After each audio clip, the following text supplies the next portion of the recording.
episode recap, where we talk about the best moments that's happened in TV the past week.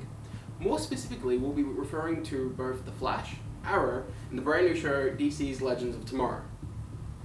If you haven't seen the episodes in question, be careful for spoilers. Let's get started with The Flash. The episode opened with what we had seen in the trailer, Zoom taking Patty. Luckily for our hero, this was only a dream, and the real story had just begun. With Barry contemplating whether or not to tell Patty about him being the Flash, we got to see more development in Wally West.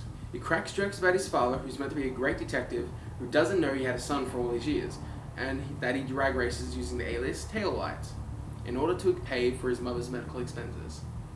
Also, this episode focused on the Turtle. Once again named by Cisco, this metahuman has the power to absorb force from anyone, turning them into potential energy and appearing as if he can move really fast. The team believes that with the Turtle, they may actually have a way to stop Zoom. The episode ends in the usual fashion. Barry stops the bad guy, but there was more. With the Turtle in captivity, Harrison Wells takes a sample of what appears to be the Turtle's brain and vows he'll do whatever it takes to get Jesse back. But that isn't even the biggest thing that happened in this week's episode. The Reverse Flash is back. But that's another story that'll play out in next week's episode. Onto Arrow. The episode opens with the same footage we saw at the beginning of the season. Oliver and Barry standing over someone's grave. With the mid-season finale, many of us thought that it could be Felicity. Speaking of which, she actually survived, but she could be paralyzed permanently. But that is a different story that appears to play out in next week's episode.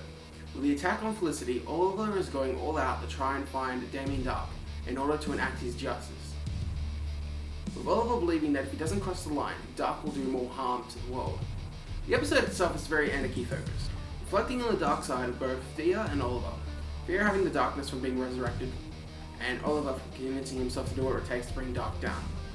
It leads to Thea having some control over the darkness within her, and Oliver learning not to lose himself to his past self, so that he doesn't lose the man that Felicity fell in love with. Also, there's some cool brotherly moments between Diggle and his brother. On to Legends of Tomorrow.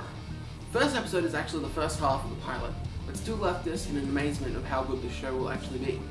It opens up showing what each of the characters have been doing in the universe.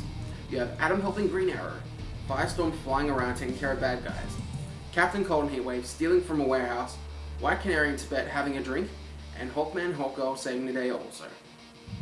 However, we learn more of what's going on in the future.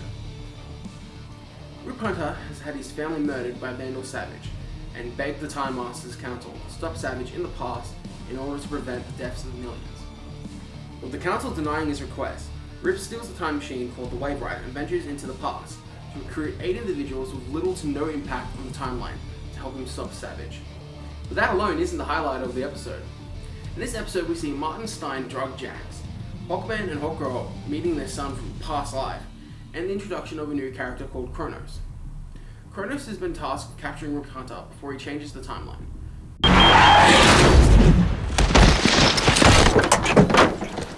We go out for one lousy drink and you guys somehow manage to pick a fight with Boba Fett. Well, that's it for this video. If you want to see more videos like this, be sure to hit that like button.